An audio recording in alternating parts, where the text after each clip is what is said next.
ಇಂತೆಲ್ಲ ನಡೀಬಾರ್ದು. ಇಡೀ ದೇಶ ಜಗತ್ತು ನೋಡ್ತೀವಿ, ನಮಗೆಲ್ಲ ನಾಚಿಕೆ ಬರ್ತದೆ. ಕೊನೆಗೆ ಏನು ಅನಿಸ್ತಿದೆ ಅಂದರೆ ಮರ್ಯಾದಿದ್ದವರು ರಾಜಕಾರಣದಲ್ಲಿ ಇರಬಾರ್ದು ಅನ್ನುವಂಥ ಭಾವನೆ ಇವತ್ತು ಎಲ್ಲರಿಗೂ ವ್ಯಕ್ತ ಆಗ್ತಿದೆ. ಆಗಬಾರ್ದು ಅನ್ನೋಂಥ ಆಸೆ ನಮ್ಮದಿದೆ.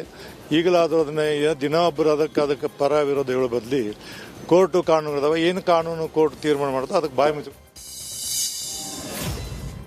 ಪ್ರಜ್ವಲ್ ವಿರುದ್ಧ ಲೈಂಗಿಕ ದೌರ್ಜನ್ಯ ಆರೋಪಕ್ಕೆ ಸಂಬಂಧಿಸಿ ಮಂಡ್ಯದಲ್ಲಿ ನಿಖಿಲ್ ಕುಮಾರಸ್ವಾಮಿ ಪ್ರತಿಕ್ರಿಯೆಯನ್ನ ನೀಡಿದ್ದಾರೆ. ಪೆನ್ಡ್ರಾಯ್ ಕೇಸ್ ಪಾರದರ್ಶಕವಾಗಿ ನಡೆಯಬೇಕು, ಆದರೆ ತನಿಖೆಯನ್ನ ಪಾರದರ್ಶಕವಾಗಿ ನಡೆಸ್ತಾ ಇಲ್ಲ. ಈ ಪ್ರಕರಣವನ್ನ ಸಿಬಿಐ ನಡೆಸಬೇಕು, ಅವರಿಗೆ ತನಿಖೆ ವಹಿಸಬೇಕು ಅಂತ ನಿಖಿಲ್ ಕುಮಾರಸ್ವಾಮಿ ಹೇಳಿಕೆಯನ್ನ ನೀಡಿದ್ದಾರೆ. ಪೆನ್ ಡ್ರೈವ್ ವಿಚಾರವಾಗಿ ಈಗಾಗಲೇ ರಾಜ್ಯ ಸರ್ಕಾರ SITಯನ್ನು ರಚನೆ ಮಾಡಿದ್ದಾರೆ. ನಾವು ಅದನ್ನು ಸ್ವಾಗತಿಸಿದ್ದೀವಿ. ಅದರಲ್ಲಿ ಯಾವುದೇ ರೀತಿ ಇವತ್ತು ಆರೋಪ ಬಂದಂಥ ಸಂದರ್ಭದಲ್ಲಿ ತಪ್ಪಿಸ್ಕೊಳ್ತಕ್ಕಂಥ ಪ್ರಶ್ನೆ ಇಲ್ಲ. ಆರೋಪ ಬಂದಿದೆ, SIT ರಚನೆ ಆಗಿದೆ, ಹಾಗಾಗಿ ಈಗಾಗಲೇ ತನಿಖೆ ನಡೀತಾ ಇದೆ. ಆದರೆ ತನಿಖೆ ಪಾರದರ್ಶಕವಾಗಿ ನಡೀತಾ ಇದೆಯಾ ಇಲ್ವಾ ಅಂತಕ್ಕಂಥದ್ದು ಇವತ್ತು ರಾಜ್ಯದ ಜನತೆಯ ಒಂದು ಮನಸ್ಸಿನಲ್ಲಿ ಇರ್ತಕ್ಕಂಥ ಒಂದು ಪ್ರಶ್ನೆ. ಇತ್ತೀಚಿನ ದಿನಗಳಲ್ಲಿ ಆಗಿರ್ತಕ್ಕಂಥ ರಾಜಕಾರಣದ ಬೆಳವಣಿಗೆಗಳೇನಿದೆ ಇದನ್ನೆಲ್ಲ ಗಮನಿಸಿದಾಗ ಎಲ್ಲೋ ಒಂದು ಕಡೆ ಪಾರದರ್ಶಕವಾಗಿ ಇವತ್ತು ಈ ತನಿಖೆ ನಡೀತಾ ಇದೆಯಾ ಅಂತಕ್ಕಂಥದ್ದು ಬಹುತೇಕ ಪ್ರತಿಯೊಬ್ಬರಲ್ಲೂ ಇವತ್ತು ಒಂದು ಪ್ರಶ್ನೆ ಮೂಡಿದೆ. ಹಾಗಾಗಿ ನಿನ್ನೆ ದಿನ ಕೂಡ ನಮ್ಮ ಕೋರ್ ಕಮಿಟಿ ಅಧ್ಯಕ್ಷರಾಗಿರ್ತಕ್ಕಂಥ GD ದೇವೇಗೌಡರು ಸಾಹೇಬರು, ನಾವು ಎಲ್ಲರೂ, ಕುಮಾರಣ್ಣವರು ಇದ್ದರು, JP ಭವನದಲ್ಲಿ ಒಂದು ಮೀಟಿಂಗನ್ನು ಕೂಡ ಮಾಡಿದ್ವು. ಹಾಗಾಗಿ ಇವತ್ತು SIT ರಚನೆ ಆಗಿದೆ, ಸ್ವಾಗತಿಸಿದ್ದೀವಿ.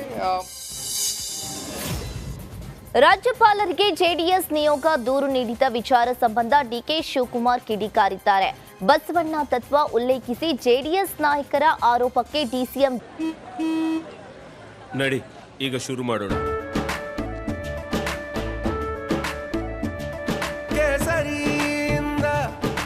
ಮನೋಲ್ಲಾಸ ಮನಸ್ಸು ಮತ್ತೇರಿ ಕುಣಿದಾಡಿದೆ ನೋಡು, ಮನಸ್ಸು ಮತ್ತೇರಿ ಕುಣಿದಾಡಿದೆ ನೋಡು.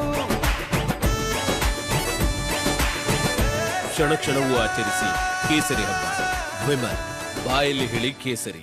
ಜೆಡಿಎಸ್ ನಿಯೋಗ ದೂರು ನೀಡಿದ ವಿಚಾರ ಸಂಬಂಧ DK ಶಿವಕುಮಾರ್ ಕಿಡಿಕಾರಿದ್ದಾರೆ. ಬಸವಣ್ಣ ತತ್ವ ಉಲ್ಲೇಖಿಸಿ ಜೆಡಿಎಸ್ ನಾಯಕರ ಆರೋಪಕ್ಕೆ DCM DK ಶಿವಕುಮಾರ್ ತಿರುಗೇಟನ್ನ ನೀಡಿದ್ದಾರೆ.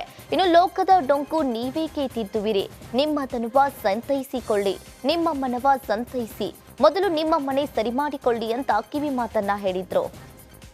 ನಾವು ಮಾಡ್ತಾ ಇರೋದು ಬಸವಣ್ಣನ ಕೆಲಸ, ರಾಜ್ಯದ ಕೆಲಸ. ಓಕೆ, ಬಸವಣ್ಣವ್ರು ಏನು ಹೇಳಿದ್ದಾರೆ? ಲೋಕದ ಡೊಂಕಕ್ಕೆ ನೀವೇಕೆ ತಿದ್ದುವಿರಿ, ನಿಮ್ಮ ತನವ ಸಂತೈಸಿಕೊಳ್ಳಿ, ನಿಮ್ಮ ಮನವ ಸಂತೈಸಿಕೊಳ್ಳಿ.